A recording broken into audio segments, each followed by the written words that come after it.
I am very, never ever has this happened to me before, to filmed. Oh!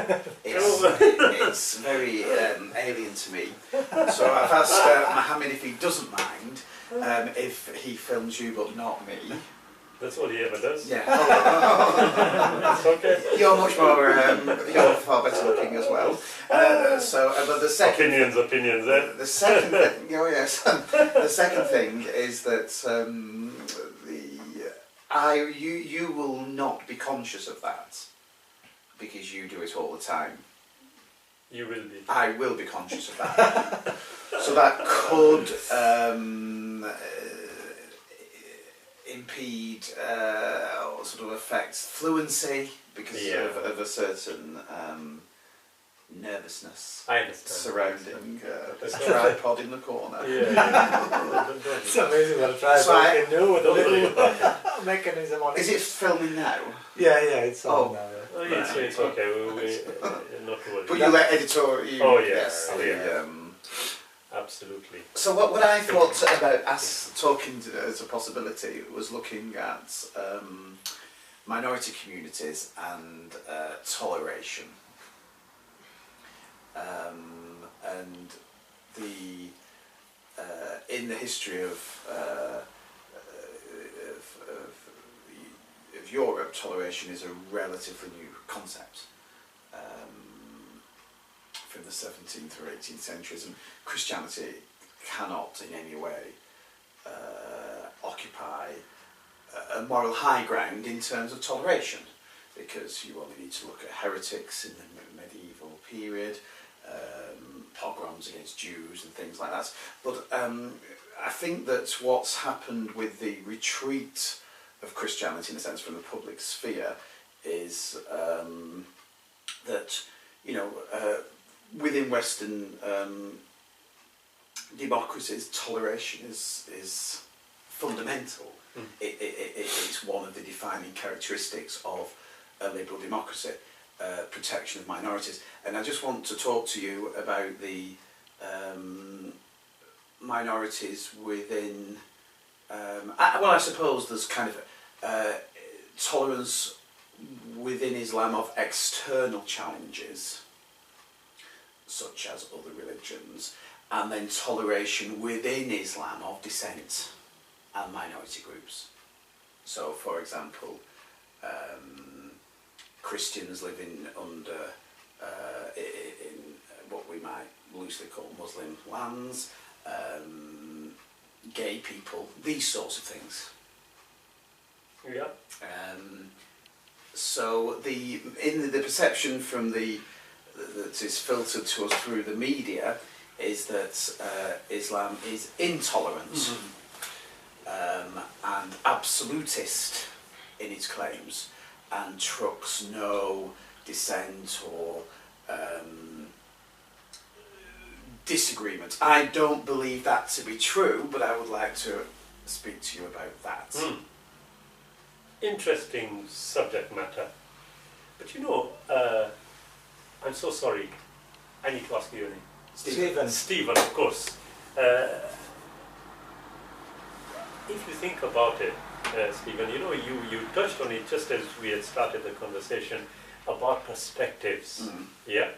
One of the major issues is how certain things are banded together and collectively known as X. Now, in normal discourse, when I'm having conversations with people, and they say, in your religion, or are you religious? I usually will say to them, I do not subscribe to words like that.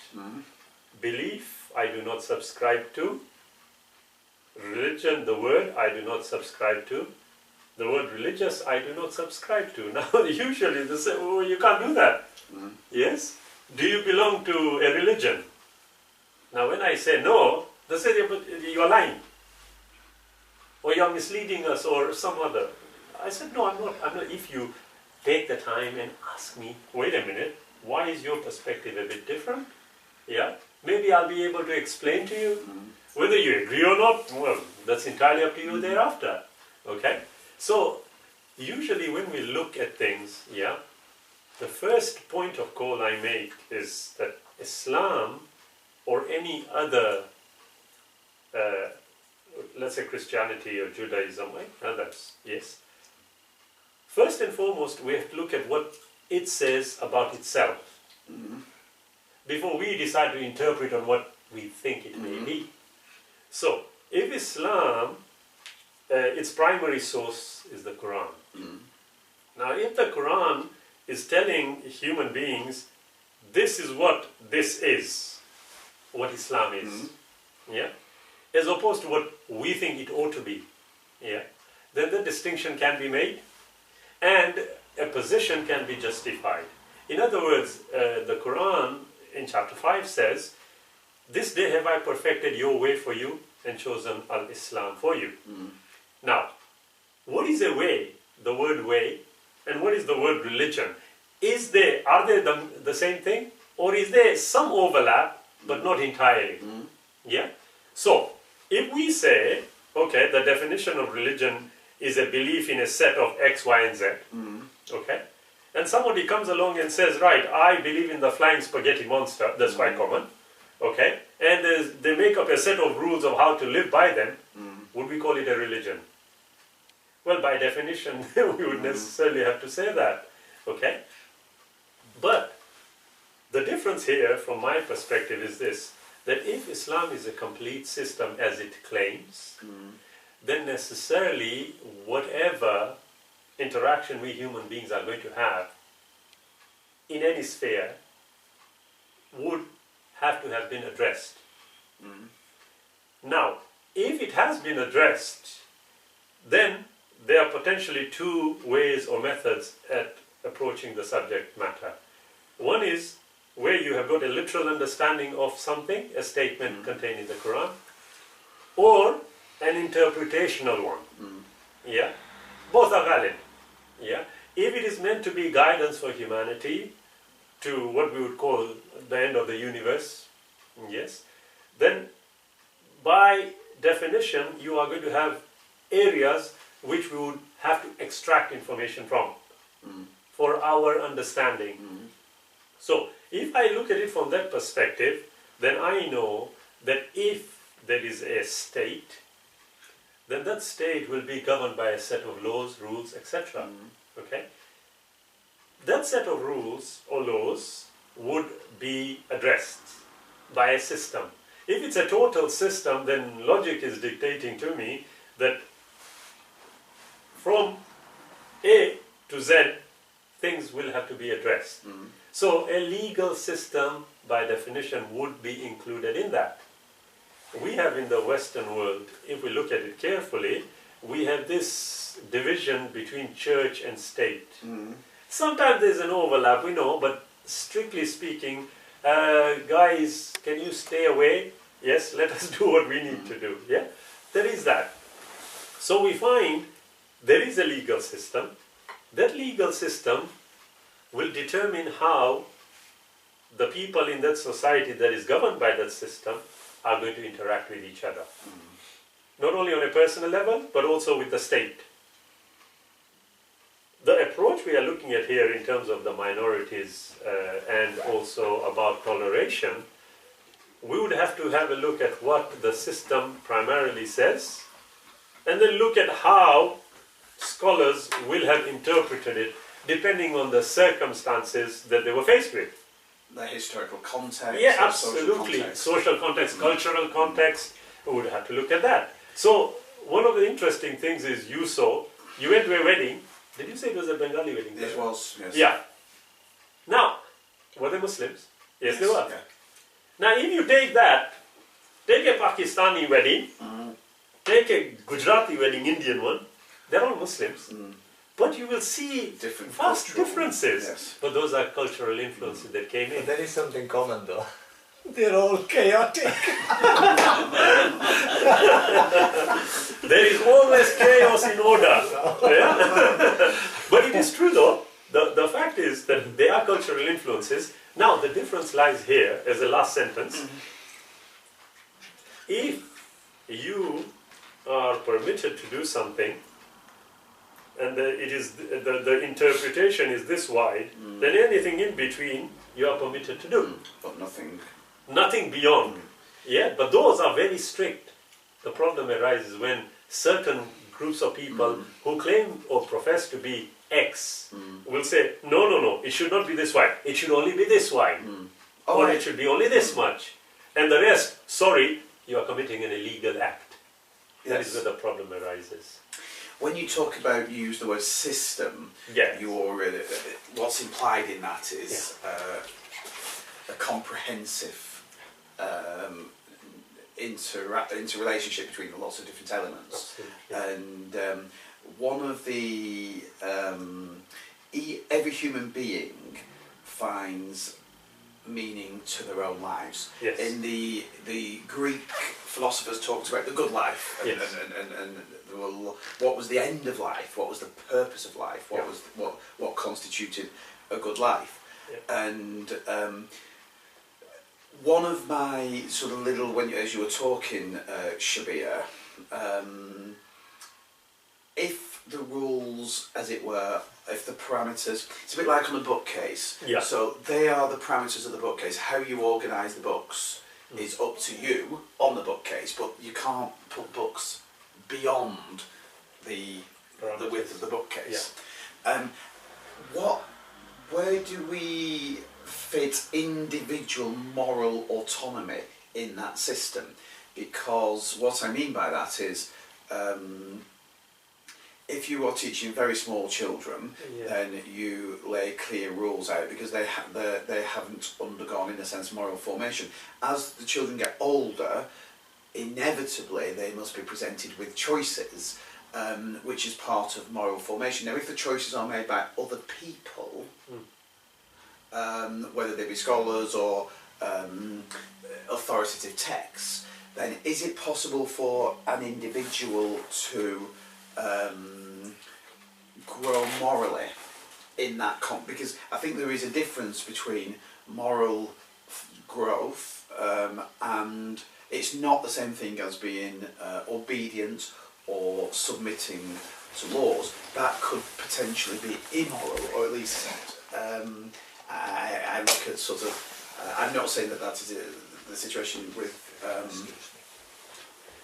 in Islam, but I look at, for example, Nazi Germany. There's a very clear sense of, well, I was, the Nuremberg defence. I was simply obeying orders. Yes. One of the principal concern for me is people who do not subscribe to the system. Where do they fit? In the sense that the state, one of the other, you talk about the separation of church and state, and I think that was that's a relatively modern concept from the Enlightenment, really, that those two things became separate. And but that was a recognition that the state, in a sense, must stay out of the religious sphere. That the religious sphere is a personal, religious truths, moral questions, are ultimately within the domain of the individual, and it's not the role of the state to legislate for thought or to legislate for morality. And what I'm unsure about, I understand the point of the latitude within the line, but if you look at something like homosexuality, which is beyond the parameters, or non-belief, which is beyond the parameters, or apostasy. I think I'm right in saying this, you will correct me if I'm not. Yes. But if they are beyond the parameters, the kind of consensus of scholarly opinion, then where do we sit with those people in a Western society? There's a recognition that legislating for morality doesn't work. Legislating for belief doesn't work. These things come from within a person. They cannot be externally sort of imposed on a person. So I see the angle.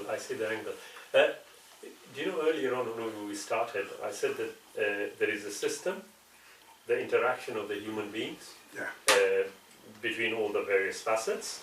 And now, the issue arises when suddenly, without realizing it, we will be having a conversation and somebody will use certain words and everybody is agreeing, but not necessarily because we understand the import of the words being used. We just commonly think that is what is meant. Definition is massively important. Yeah. Yes. So, if we look at it, we use two words, in part of the conversation. The word moral and the word immoral. They were used. Now, you look at them and you think, okay, how do we define morality? I'm sure you will have seen, tons of books on what the definition is. Everybody has a different view of what we mean. Now, the question is this, that amongst a plethora of interpretations or definitions, me as an individual, how would I consider X to be the appropriate one or Y? Will that entirely depend on my individual perspective? And if it does, and I decide to use one definition in opposition to the 99 others, okay, should I or could I or can I then determine that any definition in relation to that word ought to only fit my criteria and nobody else's? How would we approach that before we address the second question? I think that within moral theory, historically people believed they were talking about moral behaviour in terms of the closest approximation to the good, to God, or some platonic ideal of goodness. Yes. Moral theory, I think, nowadays is, if you look at sort of public policy, it's focused on what is in, it's almost utilitarian considerations. What measures will bring about the most good for the greatest number of people. It tends not to have a kind of metaphysical dimension. It's a pragmatic decision. What works in the interests of most people. I think that any claims to moral definition that go beyond that are problematic, because absolutist claims in general are difficult to, we say, well, killing is a moral absolute. Sort of Immanuel Kant had very clear ideas on moral absolutes, but in some circumstances it may be necessary to kill a person. In some circumstances it may be necessary to kill to tell a lie, to do a greater good. So I think that when I agree about there's around lots of these issues, there's an imprecision of thought and thinking, which is always dangerous. But to be too Oscar Wilde, I don't know if you, he said something I think is quite powerful. He said, to define is to limit. To define is to limit. And one of the experiences I think that this country is unique, not quite unique. Israel and New Zealand are the other two countries. This country does not have a written, codified constitution. And I think there is an analogy with religion here, that there's an acceptance that once we write something down, once we codify it, it then becomes inflexible, it then becomes difficult to change. I think morality in this sense is the same. I can, sort of 60 years ago, homosexuality was a crime. Now it's not. It's something to do, within the Christian tradition, there's the notion, I don't know whether there's an equivalent in Islam, of the sensus fidelium, which means the sense of the faithful. And it's, I wouldn't go so far as to say it's a source of authority, but it certainly feeds into what do the people think. Are you with me? Where do the people stand on this? And that is, in a sense, as far as morality is concerned, I think it's very difficult to have very, very clear definitions, because just because we define something, and just because we define it very tightly, with philosophical and linguistic precision, doesn't mean it's correct. True. And morality is something that has its origins, culturally. It's kind of culturally conditioned. It's historically. I know I'm saying it as though I'm extreme relativist here, but it's very. I'm wary of any. Can I say this? Should be a meta kind of narratives where people say, right, this is the truth. Yeah. Whether it's Marxism, whatever. It's yeah. No, I entirely agree with you.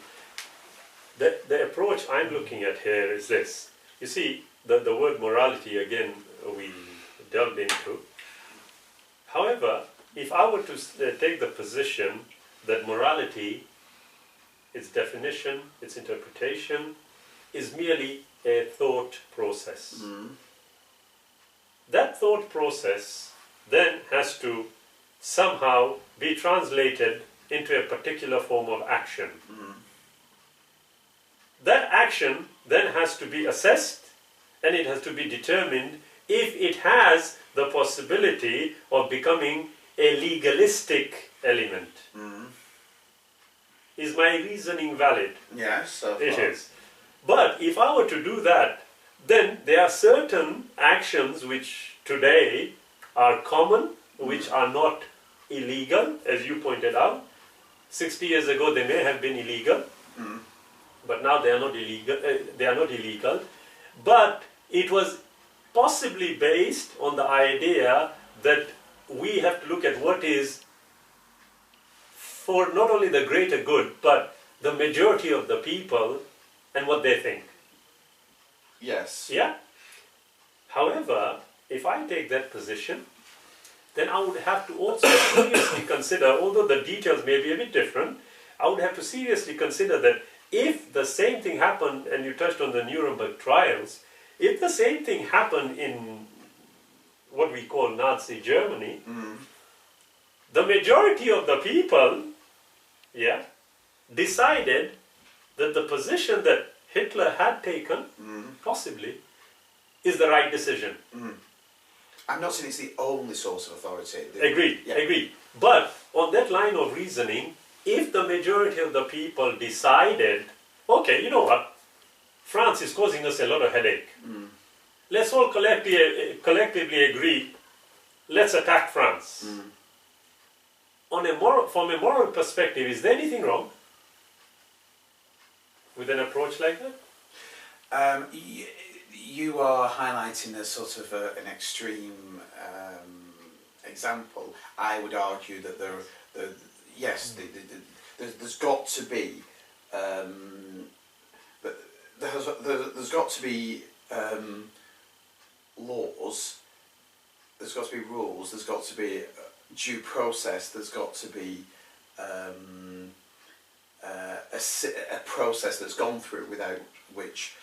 The problem is if you ascribe to that process an ontological truth that it is not, it is permanently and it's an immutable truth. And that is where you have problems. Not process. If attacking France would be. You look at something like the just war theory, and one of the key principles is proportionality. France might be giving you a big headache. It's not proportional to destroy it. There are human beings create processes and build into those processes mechanisms to protect us against bad people who might be implementing or seeking to change things, but it's the immutability. That's where issue. Fundamentally, and that at root is the difference, I think, between an Islamic system and a Western legal system, Yeah. that the Western legal system is open periodically. There are law commissions, it's open. Now, I recognise that there is scholarship, but fundamentally what contained within Islam is the will of Allah is supreme, is sovereign, Yeah. within a liberal mindset, what you might call a Western liberal mindset. The individual is sovereign. I would possibly take task with that. What I mean by that is, in terms of the supreme will, yes, I'm sure you will know and you are aware that in the United Kingdom, the supreme will is of Parliament. Sovereignty of Parliament, yes. Yeah, the sovereignty of Parliament determines. Now, when you said, and rightfully, you said it is the individual, the majority decide on X. They lobby their MPs. The MP raises a question in the Houses of Parliament, and if it is worth considering, a debate will take place and a process will begin. Then, if it is highlighted to be as important as people have made it out to be, there is a possibility that it may pass into law. That's the process, isn't it? Okay. But the question here is, perhaps maybe we have jumped a step. You see, if again it was the will of the people, I'm just using this example a bit further, if it was the will of the people to attack France, despite these safety nets that we have discussed, okay, would it be valid if someone took the position that, look, the majority have decided we attack them, whether there is good reason or not, because you see now we are going to have an overlap between what we would call potential danger and a moral perspective. Although as yet we have not truly defined what morality is, but we can say that there may be an overlap. Somebody says, they are nice people. If I say a person is a nice person, am I viewing this from a legal perspective or a moral perspective? Well, it's impossible to know what the person's perspective is. It may be neither. It could just be that the person is agreeable, easy to get along with, affable. But even within, to use the analogy of the British political system, we do not have government by referendum. Okay. So the Parliament acts as a filter. The people's views are heard, but they do not determine the policy. Parliament is a kind of sieve, if you will. And I think that is my sort of anxiety, fundamentally, is that people, for whatever reason, whose lives lie outside the system, whose fundamental sort of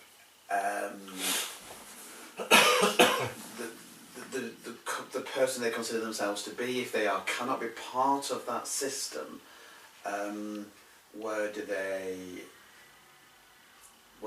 go, in a sense? Because I think the difficulty is the I think it's the fundamental difference between Islam and Christianity. That Christianity has retreated massively from the public sphere into the private sphere. There used to be systemic thinking. Thomas Aquinas, the Summa Theologica, he had something to say about everything. For the reasons that you alluded to. Islam still has that systemic structure, that systemic thinking. And I think that's the sort of fundamental difference, and that's from when you're talking about religion, it's qualitatively different. You're right about the terms. The terms need definition, because Christianity is not a religion in the sense that Islam is. It's not a system of. It once was, and it imposed those beliefs through Inquisition and all sorts of different things. But that is now that's in the historical record, it's no longer the case today. I mean, this is where I'm trying to, within Christian, well, I'm a Christian, this is what people say, I'm a Christian, so therefore it makes sense to me, but I'm not going to impose it on another person. Yeah. Because ultimately, my salvation is all I need to worry about, as opposed to, creating a theocratic state or whatever. Yeah. That's, I think, where the stumbling block that I have, the universal claims of Islam to be definitive and authoritative in all matters. Now that's fine for the people who subscribe to it, but what about the people who don't? No, sir. And under a different set of circumstances, I could be sitting where you are, Shabir, you could be sitting where I am. Absolutely. And we are ultimately, how capable the human mind is to tap into profound truths, I'm not sure. And the only point I want to make is, if you'd have been born a Christian, would you be marshalling these arguments? I know you probably say you would have converted, but you would probably be marshalling with the same logical precision arguments in favour of Christianity. Yeah. And I think that is, we're all, in a sense, accidents of birth. We're all parts. Well, I use that term loosely, but we're all born into a particular family, into a particular set of circumstances, and that socialisation. Now, I know your history is an interesting one, but my issue is the projection from personal belief onto public space. Yes. Do you understand what I'm trying to say? Of course, I understand. That's exactly. my worry. Whether we're projecting a definition of morality, whatever it is, religion, what's that? Yes. Yeah, I entirely agree with you. However, if we look at Islam, and the example you gave of a bookcase, now, I referred to a particular statement in the Quran where it talks about how this day have we perfected your way for you and given you al-Islam as a favor. Now, if I look at this particular statement, just on its own, I'll think to myself, okay, it said, this day have I perfected. Okay, we have definitions, okay. A system seems to be being referred to, Now, either the system is going to be in totality comprehensive, to make sense, or the claim that is being made is partial. And if that is the case, then it is partial guidance, logically to its conclusion. But that won't work, because you either tell me, okay, you know what, I have got the system here, or, well, it's sort of a system, do what you can, the best of it, okay? Now, if I were to view this from the angle that we are discussing, I have got X, one person, a group of persons, a country, and the world. Now, if I, as a normal human being, whatever that is, okay, is going to view it, and I think to myself, you know what, I would like for my brothers here, sat, Stephen, I'm sorry brother, Fayaz, Muhammad Ali, whatever I want for myself, I would love for them to have the same. Okay. Now, if I restrict it to this room, am I perhaps being selfish to that extent and not including the next door neighbor? But if I say that, and I say, right, wait a minute, why am I stopping at the next door neighbor? Why can't I go to the end of the street? My thing still is valid, but now the amount of personal effort that I will put in is now getting bigger and bigger to the extent along the line I will not be able to go beyond it. But the thought is still that I want to help the guys at the end of the street. In fact, I want to help everybody in the world. Now, if a person genuinely is thinking about holding a position where everything that he or she could be applied to everybody in the world, would you consider that to be extreme definition we are limited individuals. Supreme thought. Look, I goodness, great world. Start position, and I think, right, how am I to define things? How am I to be beneficial for humanity? As a matter, no, we can't by definition. Okay? Now, if we look at the, you touched on it, this physical aspect, okay? There's the suppositional argument, okay? Leave it aside for a moment and think, I want to have the best of whatever I'm about. For me, to be able to define all, I know what I'm saying. If I say, okay, drinking Evo Cola, good, but drinking Cola is better. It's really subjective. Yeah, it is.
As a criminal offense, which was changed. But the remnants still remain. So we have got one of the 5 reasons of divorce in a United Kingdom court. One of them is adultery. It is still, the remnants are there. Yes. But the question is this. Adultery itself, before we move on to these others also, yeah, if we look at adultery, the thought of adultery, is it a criminal offense? If on a general level we look at it, is it a criminal offense? No. Even when it was a criminal offense, just the mere thinking is not a criminal offense. How it is viewed in a court of law, for example, murder, kill someone, okay? The courts have developed this legalistic interpretation of certain criminal offenses, and they've introduced certain views which were not there before. So if somebody is killed, okay, for it to be defined as murder, they would have to consider whether the intent to kill was there. Now, the intent seems to be bordering on what would be what we would consider to be subjective. Yeah, was there an intent to kill the person? Yeah. Perhaps there wasn't an intent, it just happened. We would then not call it murder. Yes. It would switch to something else. Yes? If somebody in a fit of anger suddenly walks through, happily with a bunch of flowers in his hands, he walks through the door to present to his wife, opens the door and she's in bed with somebody else. He flips, gets the nearest knife or whatever, and kills them both. Would that be murder? If it went into a court of law, they would consider all the evidence, they would come and think, well, wait a minute, if there was intent, it would have been premeditated, but it seems it was not premeditated, he just turned up, he saw this in a fit of rage, blah, blah. Maybe diminished responsibility, but it certainly will not be classified as murder, it would go on to manslaughter. But these were rules over many, many years that were developed. Why? Because certain, what we would consider novel situations arose, and on that basis they were addressed. But once they were addressed, it was either made into law or it was not. The point here is this, that if, as an example, adultery, its definition, although nowadays it seems to be disappearing in the mists of time as I consider it, adultery was defined as the penetration of a male into a female. Two people who were not related through marriage. That is still the definition today.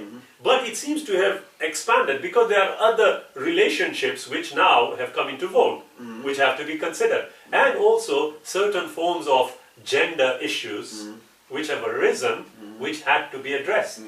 Okay? So, you look at all this and you think, wait a minute, if I am looking at each issue, okay, I either will fall into confusion or I'll become ignorant of what is going on. The problem with being ignorant is that if I view a certain action and I was taught from young that that certain action is to be vilified, yes, is to be abhorred, then my view is going to be exactly that. My ignorance sometimes is going to make me do something against somebody who may be entirely innocent, but I only did it based on what I thought was true. Hence the very idea and a logical progression of the need for a rule of law. I understand that, but the point about the law in this country, that you've already alluded to, is the law only legislates for what it legislates for. Yes. And that's, in a sense, it's like the tide retreating, the tide going out. It legislates now for much. It doesn't legislate for morality anymore. Okay, so even marriage and all of those things, you know, the law says now that two women can marry or two men. That's the legal. The law. What the law is based on a sort of. It's a pragmatic, contractual kind of arrangement. What is in the best interest for all of these people living together? How do we govern peaceably? And the law doesn't have any higher claims than that. Arguments that in the 18th, 19th centuries that law was somehow based in you know, the natural law, divine law, had some origin in those things. You'll probably be aware of the famous debate between Herbert Hart and Patrick Devlin about the Devlin wrote a very famous book called The Enforcement of Morals. He saw the law as the embodiment. The purpose of law was to enforce moral truths. That's his view. Devlin argued that, Hart argued that law, the purpose of law, there's no higher end to law. What law is an entirely, it's a positivist view. A law is a law if it has been through these processes and it's applied in this way. And the point I'm trying to make, linking back to what I think I think are you seeking to develop an analogy between Sharia? I sense that that's the direction in which you're going. That human beings have laws. We say in this country, you can't do this, you can't do that. And you know, when you talk about logical progression, I think you're going to use this as some sort of analogy for Sharia. But I think the two are grounded in different. They have a different source. The source for Sharia comes from the divine will. The source for human law comes from human beings. Now, the thing, one of the things when you talked about subjectivity, you have a truth for you has been when you talk about that particular passage in the Quran, and you want to share it with us. What? You're on Facebook, so independent. Share it with the people who live here. But Shabir, the Marxist, has exactly the same evangelical zeal. Are you with me? Because he believes that his worldview, his system, his understanding of the relationships between politics and economics, and that you know, if it was only like I want it to be like, if we had a sort of proletarian revolution, Yes. and we had the working class ruled, then the whole of the world will be a much better place. Yeah. The environmentalists have the same. If we shift economy, that's becomes subordinate to the environment. The Christian, Judaism's not particularly proselytizing, but Christianity, the elements of Christianity are where I understand. Have you have looked at some of Thomas Aquinas' writings? What Thomas Aquinas developed the kind of dialectical reasoning, in a sense, that he looked at. This is the proposition. These are all the counter arguments, and now I'll reach a judgment on the basis of using reason. His reason just so happened to conform to his beliefs. And I think that's the difficulty. Do you understand? I see exactly what you mean. Within the scientific, but I'm not even sure whether methodologically it's true in science.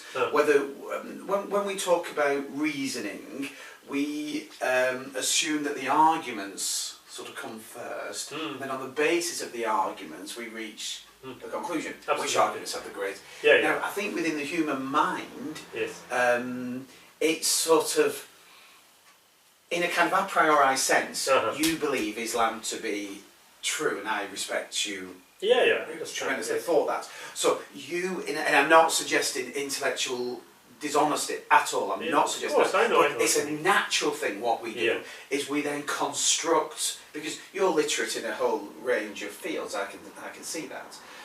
But we, in a sense, we construct the arguments after the conclusion, not prior to the conclusion. So if I can just use this as an analogy, when Marx wrote Das Kapital, he then saw history through the prism of his theory. So he sees at different points, so that's a slave rebellion, that's the beginnings of class consciousness. He begins, absolutely. and I think that's the danger because what we want to be within, I look at it in scientific research. Somebody, the top chairs in science in the universities across this country, somebody somewhere's funding those chairs.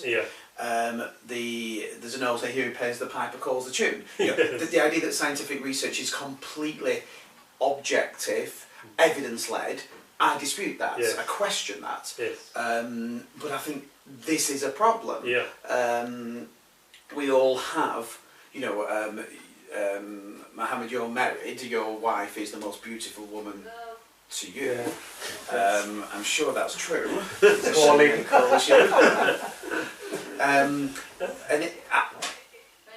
That's a very subjective view. For him, it's absolutely true.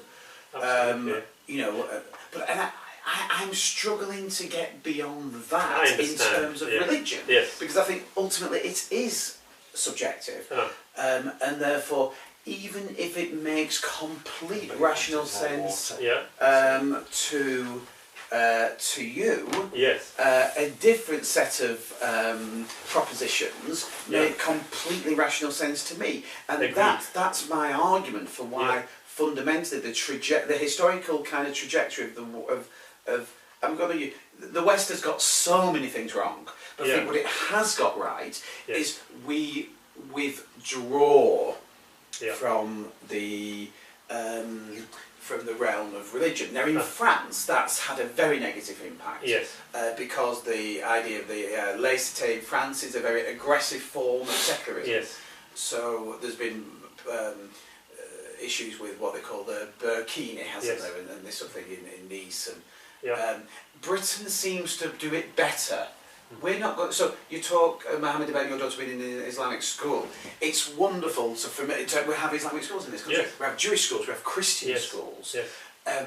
We have pluralism. We have toleration. We have something. We are not systemic in our approach to politics, in our approach to public policy, because the French are more systemic, more codified, more logical.